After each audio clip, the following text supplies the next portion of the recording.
Welcome to Heartfelt with Julie Margerison, a space for honest stories, tender truths, and soul-deep conversations.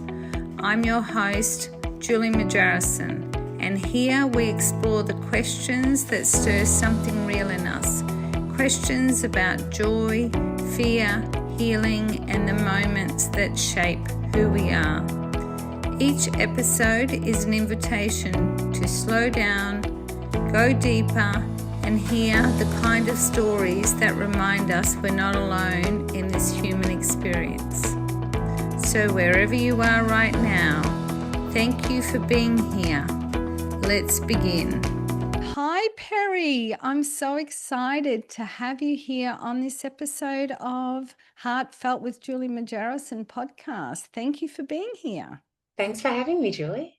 Yeah, I'm so excited because Perri has been a large part of my self-discovery journey, which I'm sure we'll talk a little bit about throughout these questions, but I'm going to put my glasses on and just read Perri's bio. So she's a Queenslander, but she's actually in New South Wales now.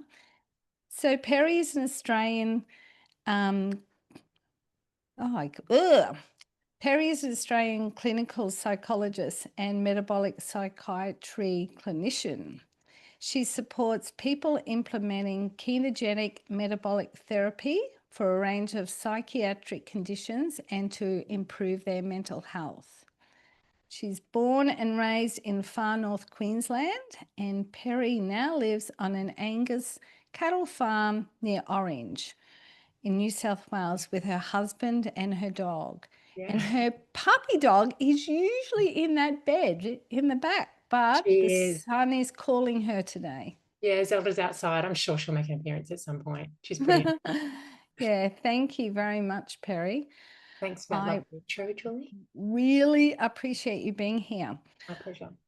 I connected with Perri because I have been on this self-discovery journey, and because I really believe in ketogenic and the processing of how good it has felt in my body. And I never realized that there was actually someone out there who had the same way of thinking and could help me with my mental health and unpacking things and about my gut-brain health. And I've spoken about that before, how nervous I feel in myself, and I never connected it to my vagus nerve, and also I tried so many things with what to eat and what not to eat, and that has an important part of it, but yeah, feeling safer in my body and not being in flight and fright. So Perri has helped me through that, and it's still a journey that I'm going on. So yeah, thank you, Perri. My pleasure. Yeah, it was I don't know how much you're comfortable sharing here, Julie. I won't say anything. It's okay. You can share it because guess what? I can cut it out. But no, I think people come to see me with a range of different health issues, physical and mental, and often they've tried a lot of different things, right? And so you have taken yourself on this journey, which means a lot of hard work and time and commitment put in by yourself to experience the benefits that you've achieved so far. So yeah, it's really down to your work. Yeah. I remember you talking to me about unhelpful thinking, and that's still something that I'm unpacking, and that was a big thing because it feels very real in me, but it's about learning about how to reframe it. So yeah, I'm still unpacking that. So I will be back for more sessions. It's good to have the work, but then I feel like I need time away to implement it. Yes. And yeah, because it's work. It is effortful, isn't it? Yeah. It's work. Yeah. It's a practice too. Yeah, it is. Well, thank you. That's enough about me for the moment. Now it's on to you, Perri. Have you got anything that you'd like to share before I start asking you the questions? No, I'm happy for you to go ahead. As I was saying before we started recording, like I don't often have people ask me any personal information. It's not something I usually do. So this is quite the novelty, Julie. Well, yeah, it'll be interesting what comes out. Yes. So the first one is, what brings you joy, Perri? What brings me joy? Lots of things, I think. Being outside would be a big one. That's probably the common theme with a lot of them. What really brings me, like something that stands out that brings me joy, would be outdoor swimming.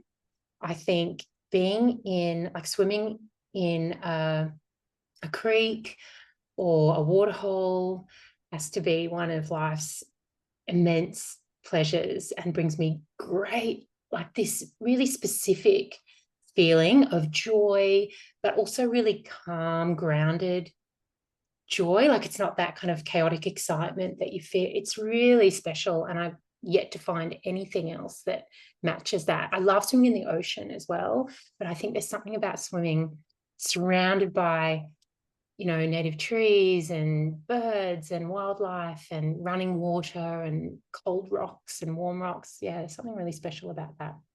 Yeah. Do you have a favorite waterhole is there one in Orange or?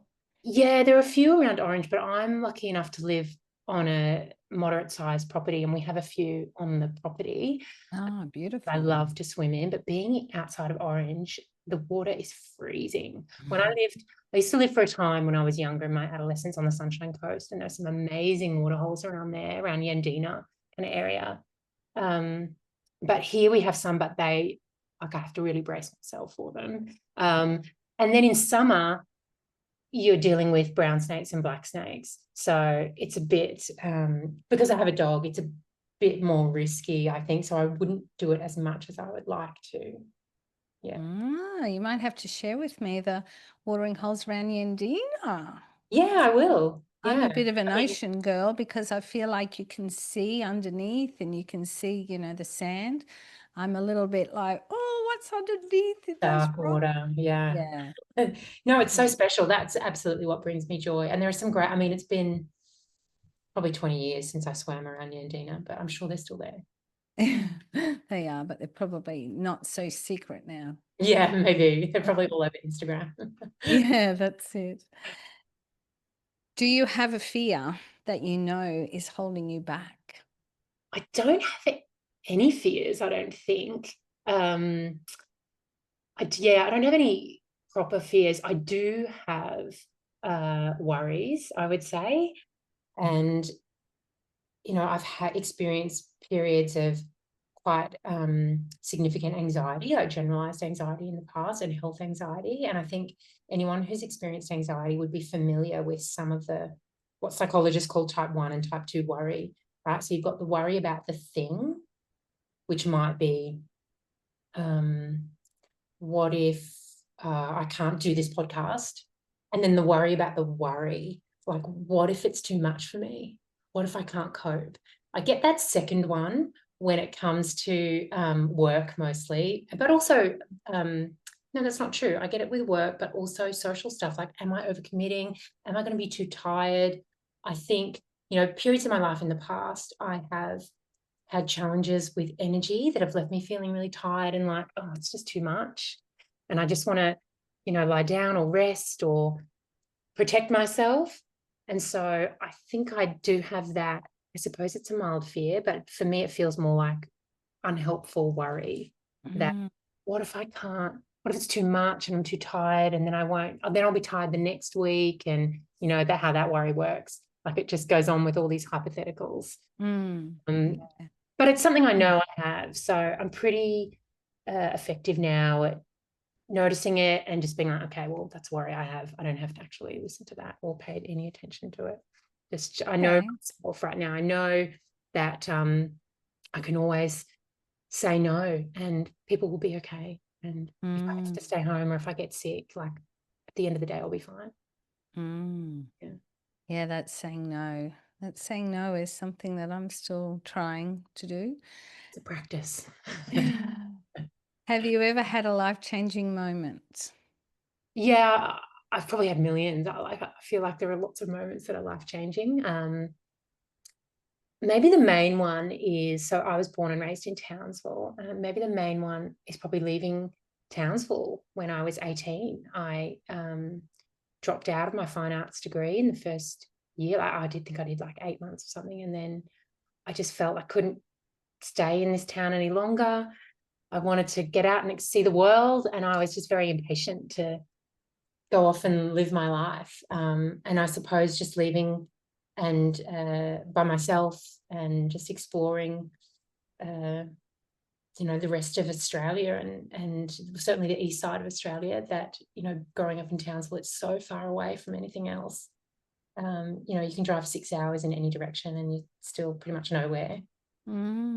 So that probably set my life on a trajectory that would look very different if I had stayed in the town I grew up in with all my same friends and everyone knows you and you know them, and can't do anything in a small town without, half the town knowing about it. And so I imagine my life would look quite different if I hadn't have made that choice. So when you left, did you have somewhere you were going, or you just knew you had to go?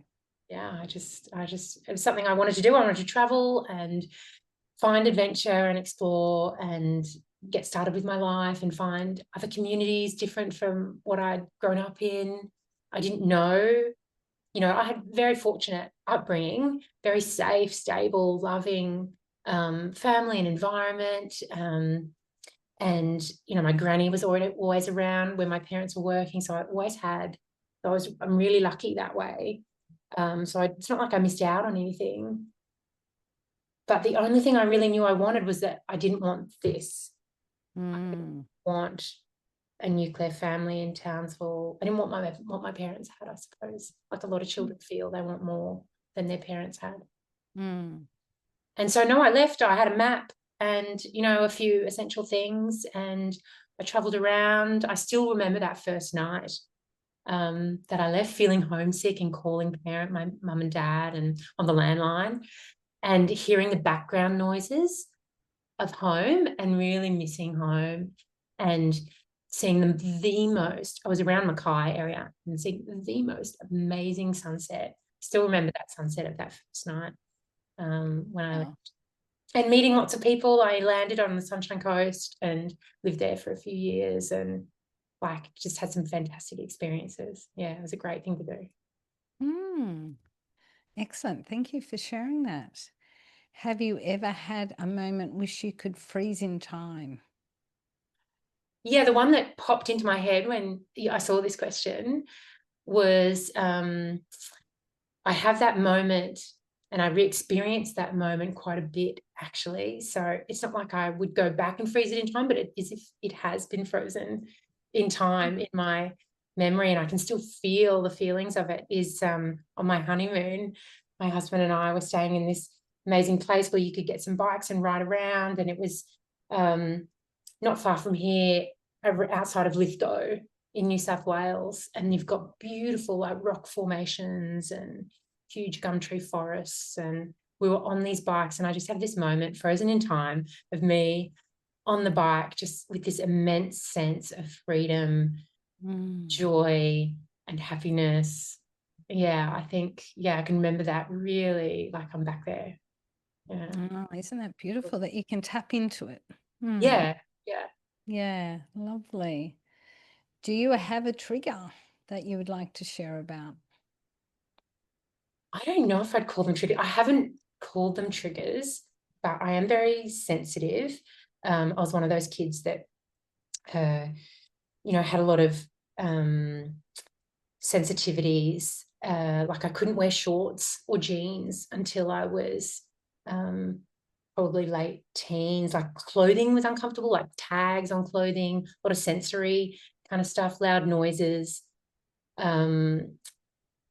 Probably my closest thing I would get to a trigger. They're not triggers in the sense that they elicit distress, but they interfere with my concentration and focus, certainly, and I find them difficult to tolerate. So loud noises, strong smells, I feel like I'm quite sensitive to that stuff. And yeah, like I've come to terms with. I can pretty much wear all sorts of clothing now, but as a kid, I was just one of those. Yeah, I had a bit of sensory sensitivities, I think, and that's really stayed with me, although they're not distressing now, I would say. So you think you've worked through it somehow? Yeah, I think, you know, when I was a kid, certainly in Far North Queensland, none of that was acknowledged as, there was no such thing as neurodivergent. You were just, you know, you. And so, yeah, I just didn't wear uncomfortable clothing. We were pretty free-range kids. You know, it's not like I was dressed up every day, although I did go to a school where you had to wear a tie and a hat and stockings for the first couple of years. So that was challenging, but there's no choice. You have to do it and you just deal with it. Yeah. Struggle through. If a genie jumped out of the bottle and granted you one wish, what would that be?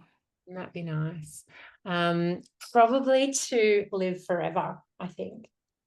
I was thinking, to live forever, you get to take, I don't know, you get to take a lot of the paths unchosen. The inevitability of life is that when you make a choice or a decision or a committed action, you are closing the door on a whole heap of other possible choices, paths that you could take. Part of living your life is inherently missing out on other stuff, and you know, it's a choice that we make. So if you had a really long, infinite life, maybe not infinite, but maybe very long life, like maybe 500 years would be enough. I don't know, maybe 1,000 years would be enough. But you get to try all sorts of things and you've got no pressure on, oh gosh, well, by the time I do this and that, that'll be 20 years down the track, and then I'll be too old to miss out on this. And yeah, it would remove a whole heap of closed doors, I think.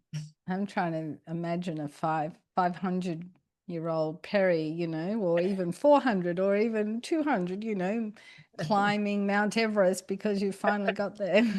Got the time to do it. Yeah. What is something you've never said out loud, but you wish someone would ask you about? This one has me stumped, Julie. I have no idea. I was thinking about this. I'm thinking, well, if I'm pretty free in what I like discuss with my friends. If I want someone to know something and I think it's, you know, suitable to tell them and be helpful, then I generally talk about it. Certainly with very close family and friends, I say whatever, whether I think it's helpful or not. So I think if there was something I'd never said out loud, I probably wouldn't. It's the stuff that I wouldn't want to be asked about. Like I wouldn't want people to know my opinion on that or my thought on that. I don't know where you could go with that question. I think nowadays maybe it is a little bit more difficult to speak your mind because of the way in which we interact online. It's quite reactive, and yeah, I don't know if that inhibits people more or me more. I'm only just starting to get onto social media. Like I was on Facebook when it first came out, and soon got off that. But now for my work, I'm on Instagram. And I do tend to think twice about, like maybe I don't want to say that out loud, or I tend not to engage with it that much. I think it's, I don't know whether it's become something I feel is necessary to engage with for work, but maybe not really how I want to spend my time, if that makes sense. I prefer to not be on my phone.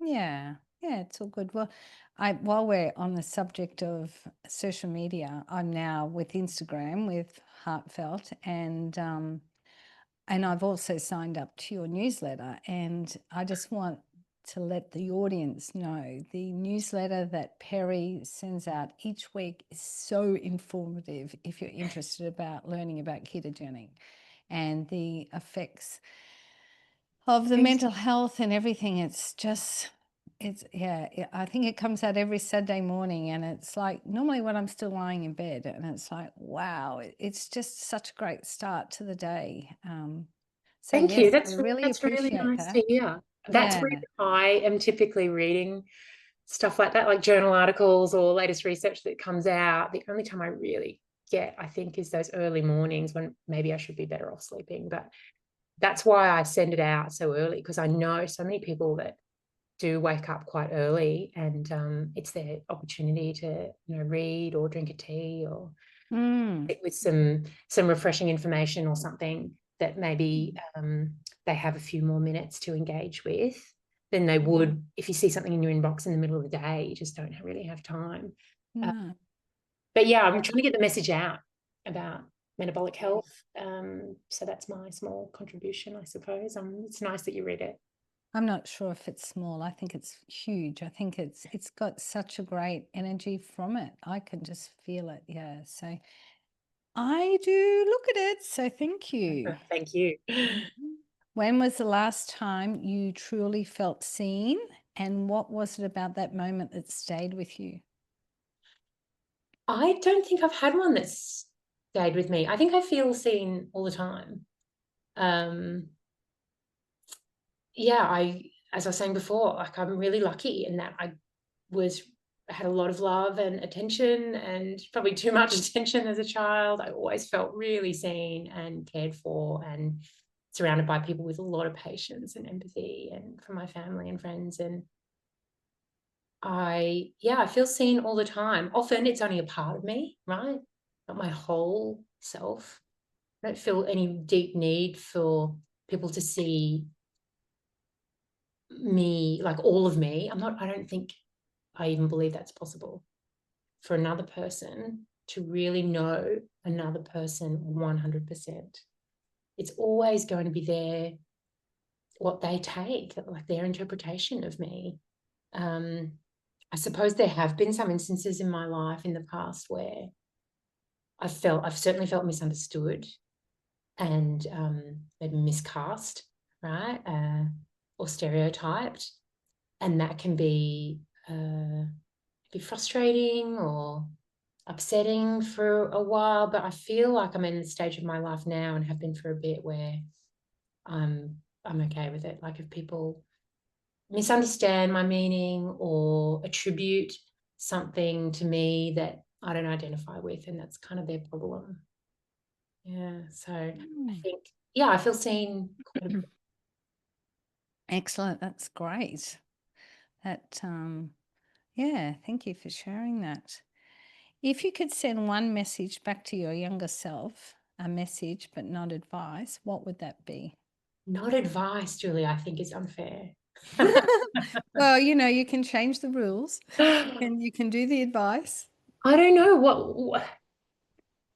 what is the point of talking to my younger self if I can't give her advice? I don't know. Like, wouldn't it be nice if I could go back and give my younger self advice? That would be amazing. I do